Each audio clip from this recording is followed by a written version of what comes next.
Hello, everyone. This is James from the International Kriegsspiel Society. Give me a second. Let me make sure that the video is streaming. Oh, there we go. All right. Well, I'm back again. We recently made a video about how to use my American Civil War battle rules. And as I was preparing for that, a lot of the folks who are interested in that were also just interested in general questions about how to start umpiring. And so it made me think about making this video, which is basically a basic how-to, how to start umpiring. This is for people, targeted specifically for people who haven't umpired before and are interested and just not sure where to start or how to start. But also can be applied for those who've been umpiring for a while, and there might be a few tips and tricks that you're able to apply. The first question is why umpire at all? If you've been in the Kriegsspiel Society as a player and you've enjoyed playing games, which is a lot of fun, why umpire? It can seem like a lot of work, and to an extent it is. But as an umpire, you can't lose. No matter what happens, the umpire always wins because they're having fun no matter what. It's a lot of fun because you get to see the whole picture. You know what's going on the whole time, and it's fun to see players make decisions with a bird's eye or God's eye view, knowing that some decisions are good and some are bad, and it's just kind of fun to watch that. It's also fun to create an enjoyable experience for everyone. To know that you've crafted and created a scenario in a game that dozens of players have enjoyed and played is really rewarding and fun. And then finally, if you, being an umpire makes you a better player, and being a player makes you a better umpire. After you've umpired one or two games, you'll feel a lot more sympathetic for anyone who umpires any game for you. And you'll also be better about being more clear in your orders and just more responsive, better all around, because you know what it takes to be an umpire, and you know when it's frustrating when you get bad orders or unclear orders that you have to deal with. So makes you a better player. So we're going to start with designing a scenario. Right now I'm just showing this bull run map to show something, but we'll look through a few different maps and different things as examples. But designing a scenario. So to start with, you have to find some kind of inspiration for your scenario. For me, and for a lot of people, that's usually a historic battle. It's fun to revisit history and reenact a battle to an extent, or do a variation on a battle, or even if it's just the same battlefield but a different setting, it can be a lot of fun.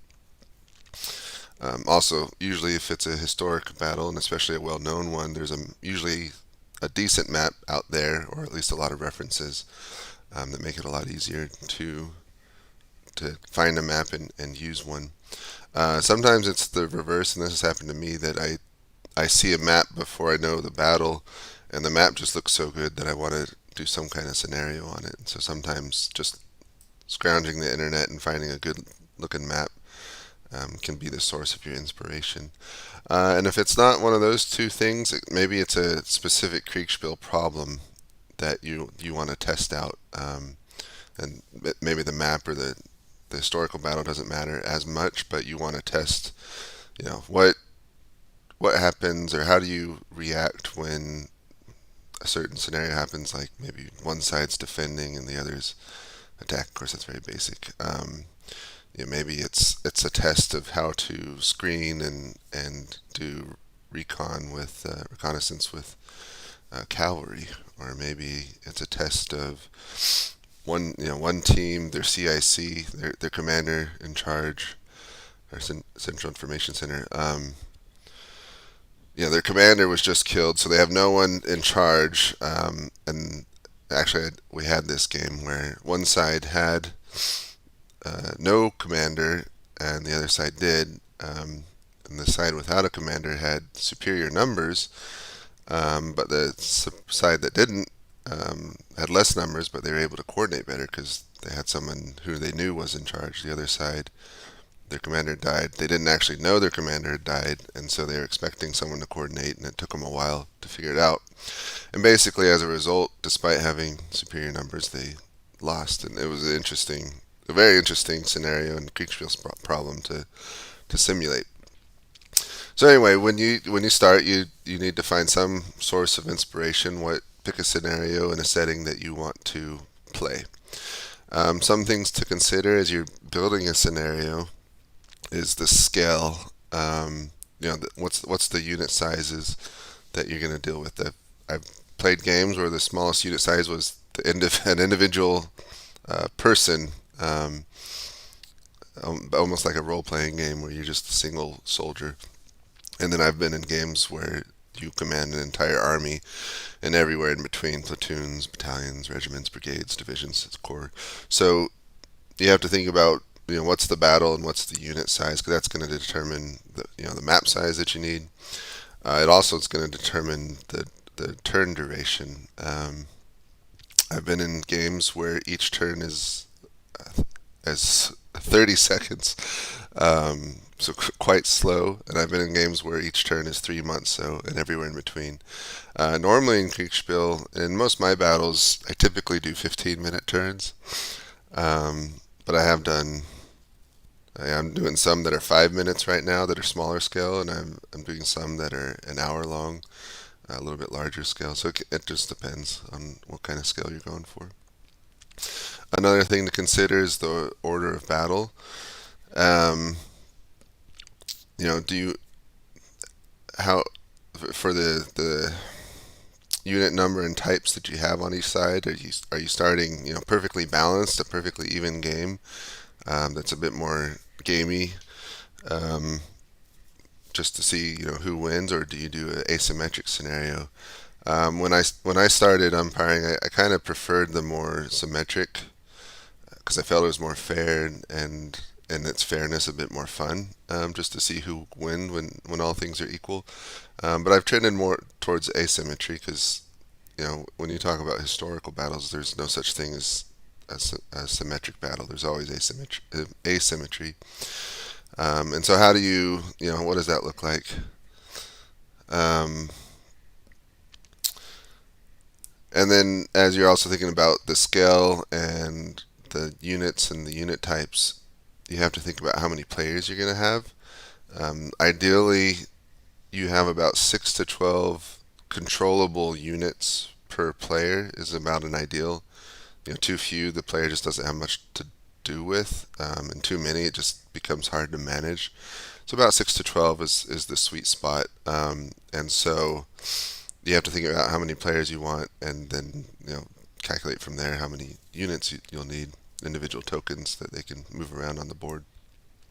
And when you're starting a new game, you want to start small, and Marshall's spoken about this in Coffee Cakes and Kriegsspiel, that as new umpires, this is something we see a lot in Kriegsspiel society, the new umpires get excited, and they invite a whole lot of players, and they get giant games with 20, 30 players, and they do a turn or two and then realize it's way too much, and then they just quit it, and the game falls away, and it's really sad.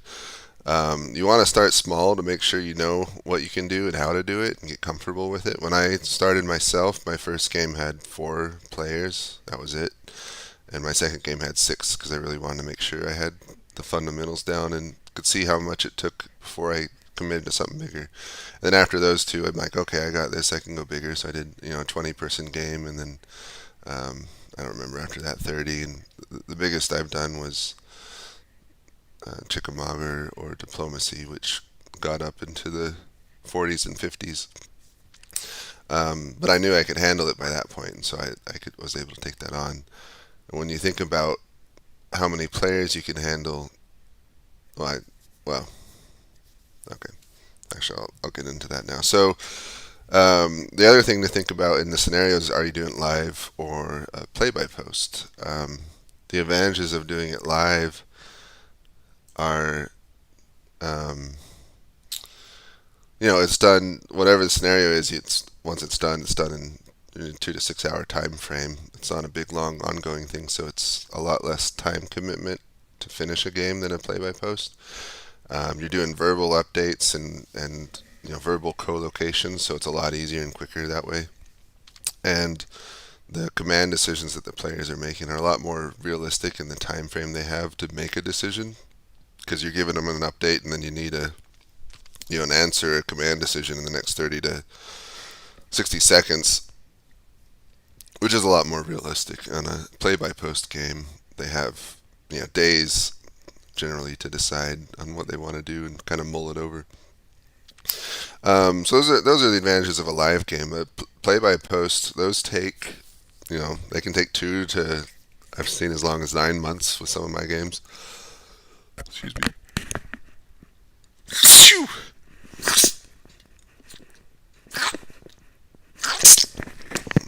Sorry about that. Had to sneeze.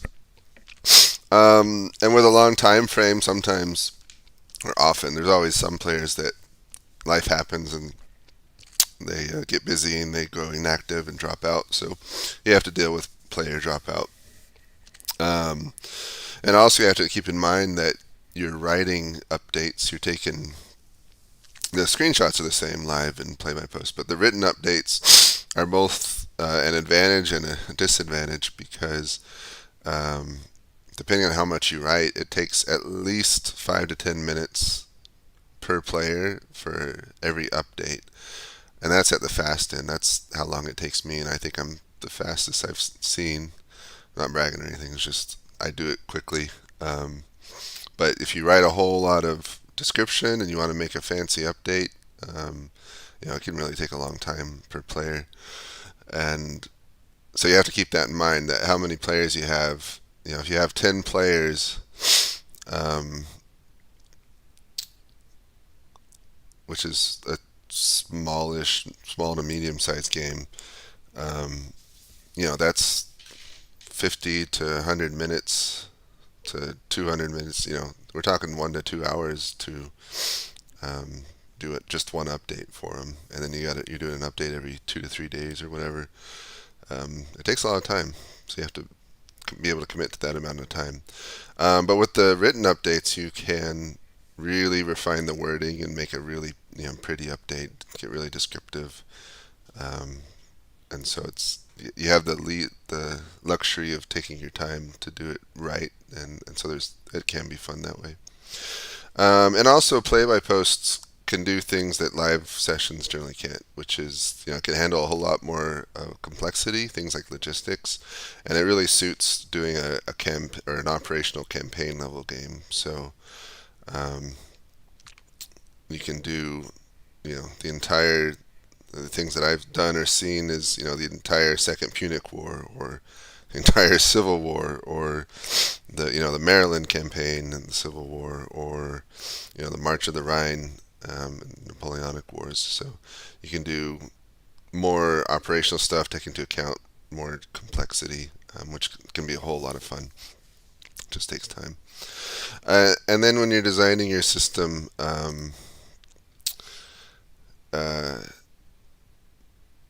or the scenario, you got to think about what rule system you're going to use. There's quite a few around in the Kriegsspiel Society. Everyone who's umpiring seems to have their own and that they prefer, but most are willing to share theirs with you if you want to learn it, and then you'll probably want to make your own as well, because it's just fun to do that and tweak it. But if you do make your own, or if you get someone else's, my general rule of thumb is keep it as simple as possible. You don't want to bog yourself down in just trying to resolve combat.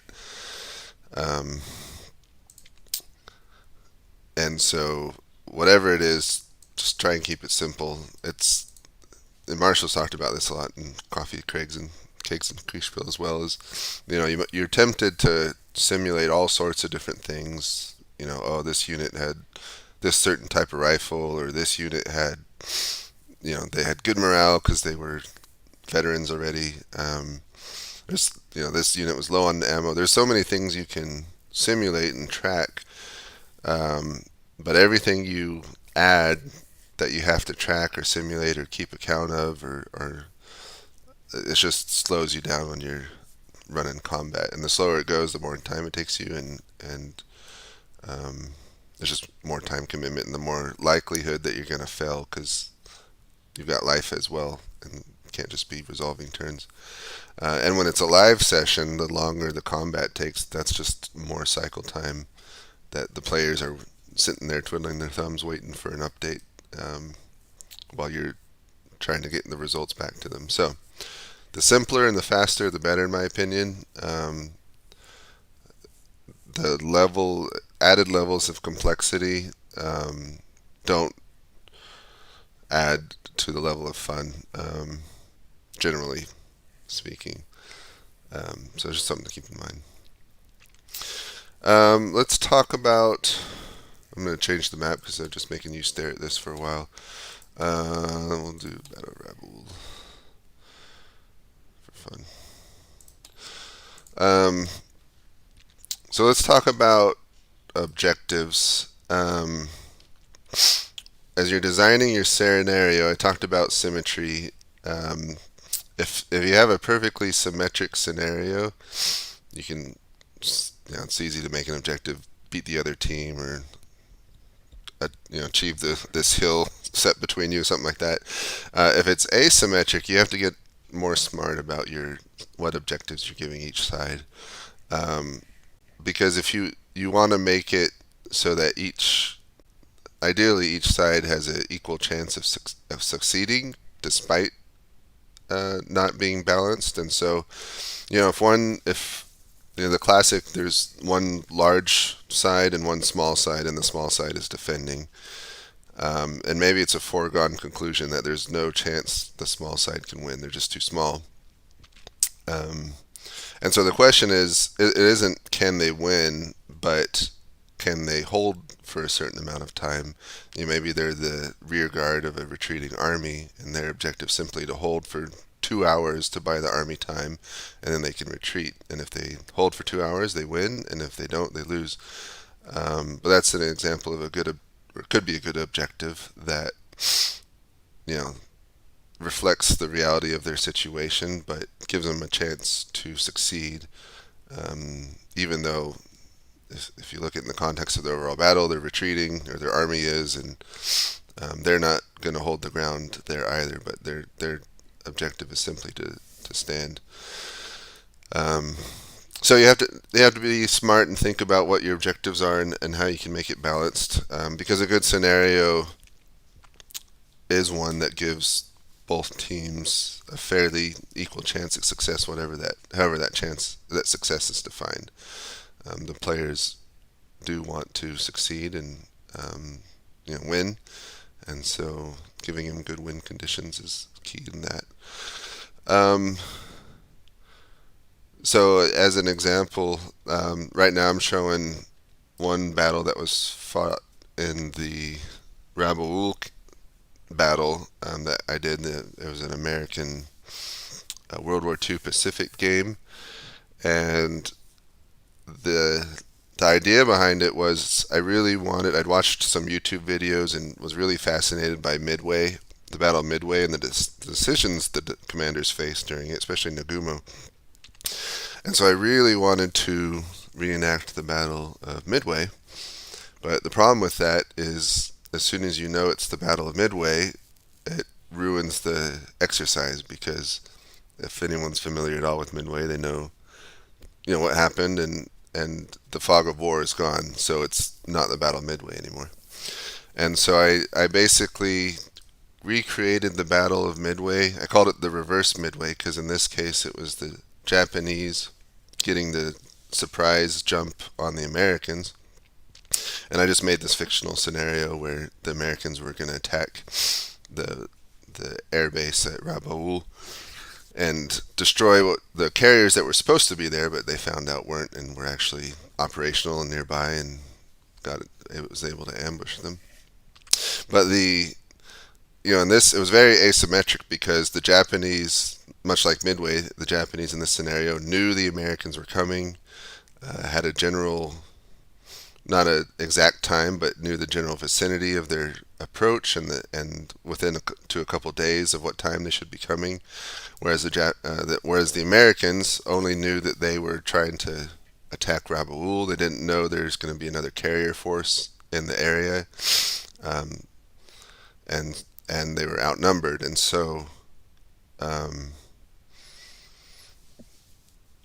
very asymmetric, especially in terms of information. And so the objectives were, it was more to see how as a Kriegsspiel problem, as Marshall likes to call it, is more to see how would they react given,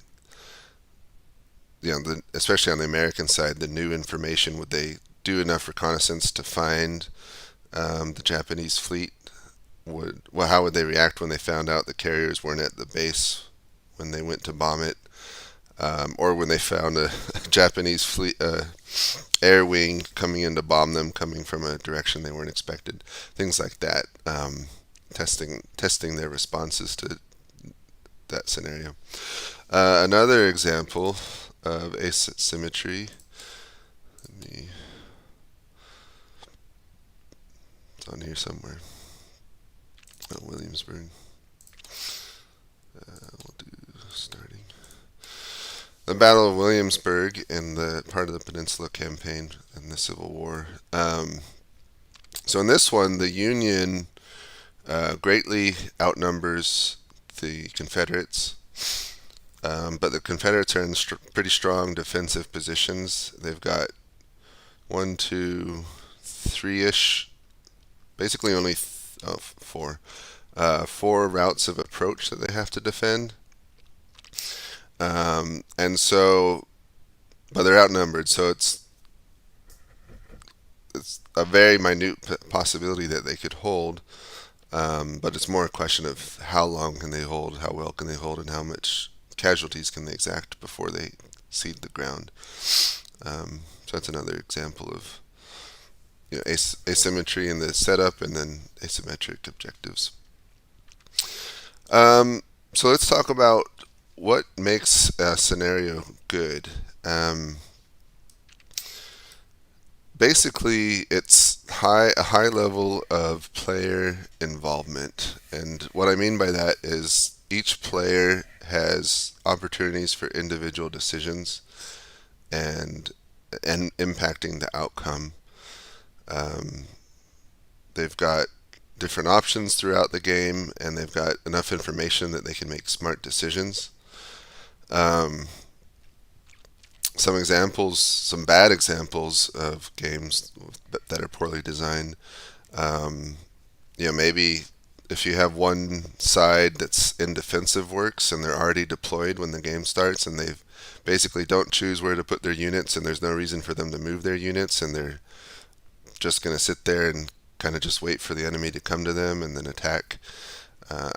It's kind of fun, but if you're not, there's basically no decisions to be made, and so it's less fun. Another example is maybe a game where a player is co-located with their commander the whole game. There's no reason for the commander to go anywhere else.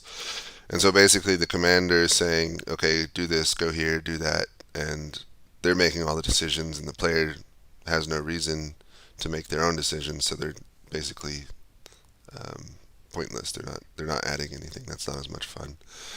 Another bad example is, maybe you're put in a scenario, you're told, okay, you're on this road, you're trying to get to this point.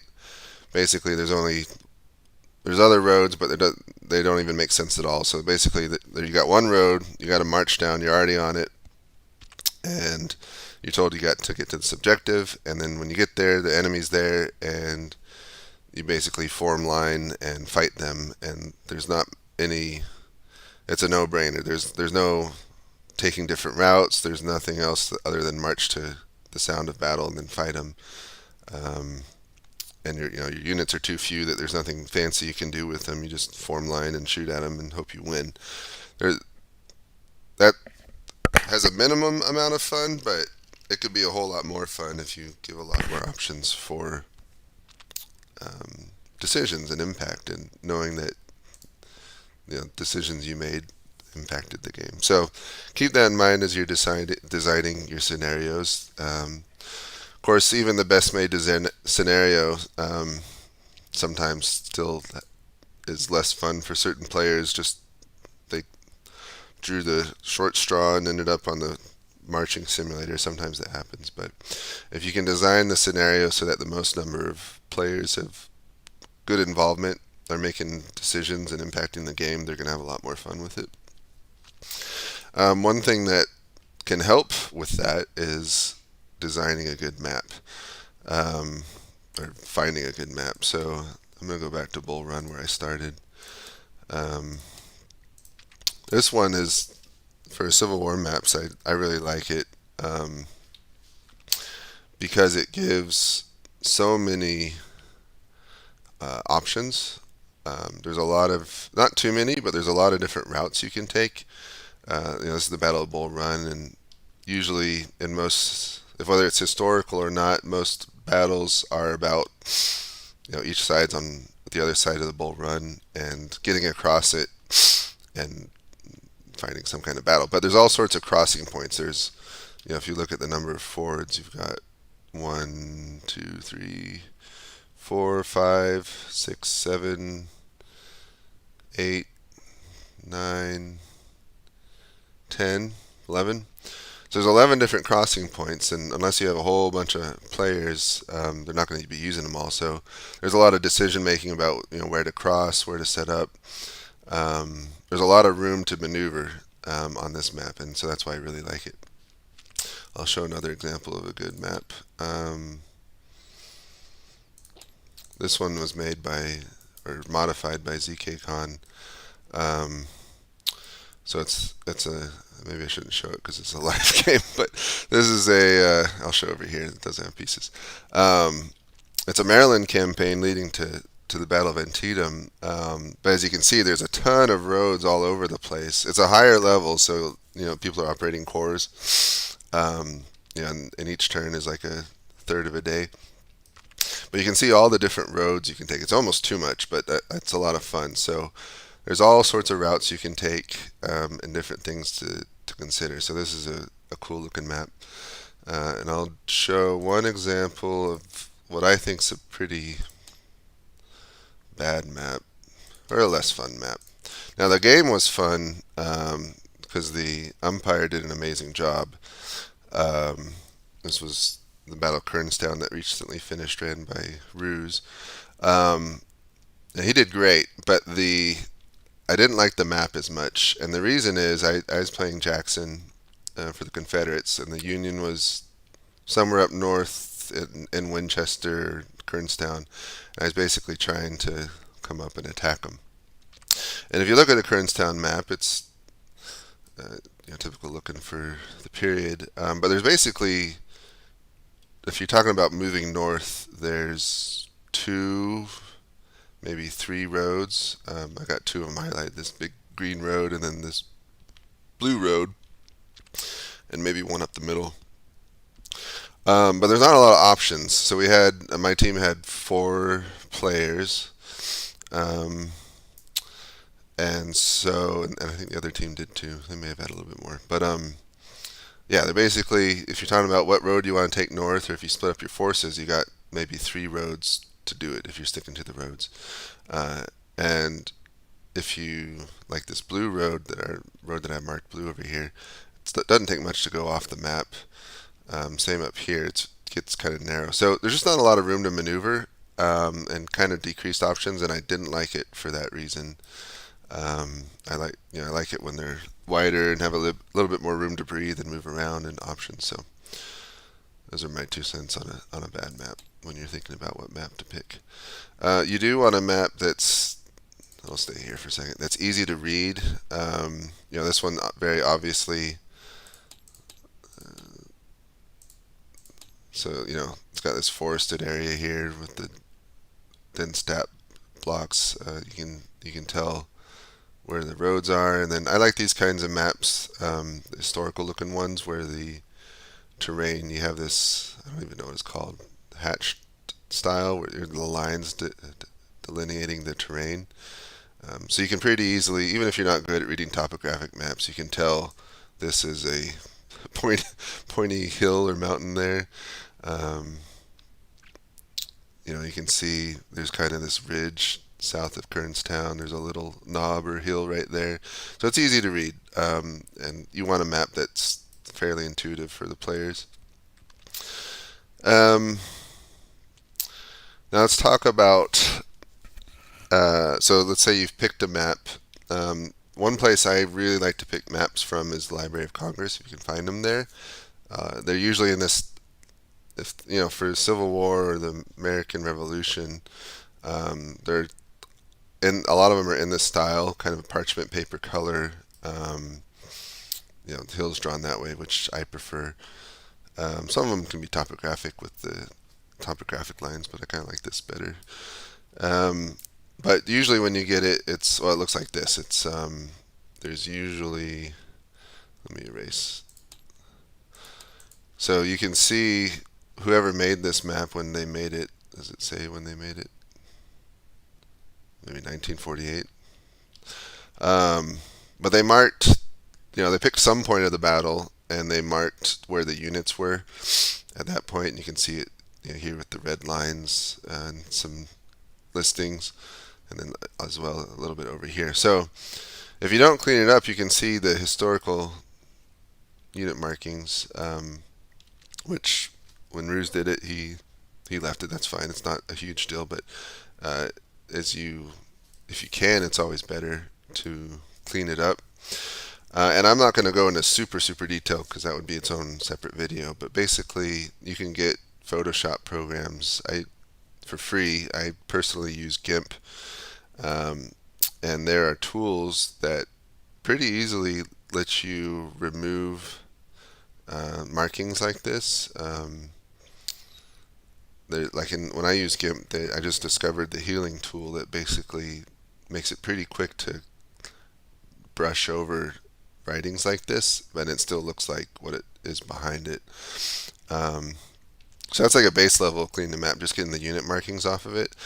But then you can do all sorts of things colorizing it. So I'm going to show, I'll show Champion Hill. I'm proud of what I accomplished here because I learned a lot in doing it, but I'm still learning a lot on how to make maps. So this one I almost made from scratch, just copying a topographic map using a lot of layers and trying to portray the topography and trees and all that. And so something with a lot of color like that can look really cool. But obviously that's made from scratch. A better example, there you go. So this map that Damon made, Lynchburg, is very good looking. So this is another Library of Congress map that he colorized and modified. So it's got very nice dark green for the forests and a lighter green for the grassy non-forested regions, but you can really easily see the terrain on it, where there's hills and plateaus and ridges and creeks and all that. So it looks really good. Of course, you don't have to, but it just adds to the realism if you're able to color your maps like that. And there's a lot of, in the Kriegsspiel Society, there's a whole channel dedicated to it and a lot of people willing to help. And I've been going from very basic to slowly getting better and figuring it out, and it's a lot of fun. That's a piece that I enjoy a lot. So once you have a map, though, how do you upload it into Tabletop Simulator?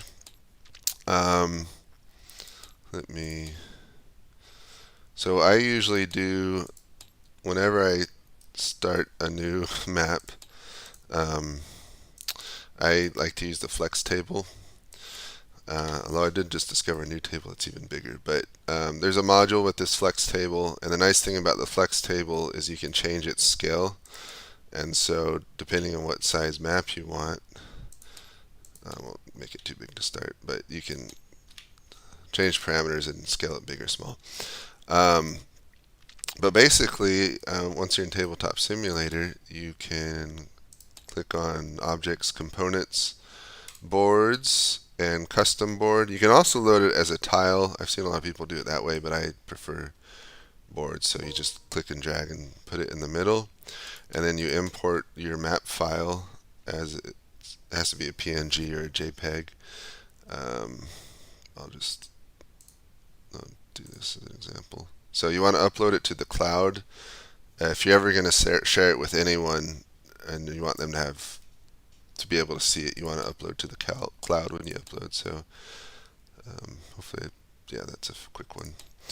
So that's all you do. You import it, and then you got your map there. For some reason, I don't know if this happens for everyone, but mine, it starts locked and it floats above the table. So if you right click it, it's got that yellow border that tells you it's locked. And if you hold down L, it'll unlock it. So you can, now it's got the white border and is easily movable. And then if you hover over it and hold down the L again, it locks it again.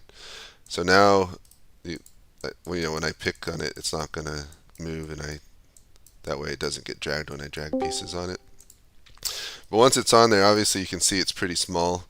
So you just right click on it again and have it selected, and then push the plus button, and you can size it, whatever size you want to do to help match the pieces. Obviously, usually the bigger it is, the easier it is, because then your pieces can be pretty big, and you can really zoom in if you want to. Of course, you can get too big, and with the flex table, sometimes things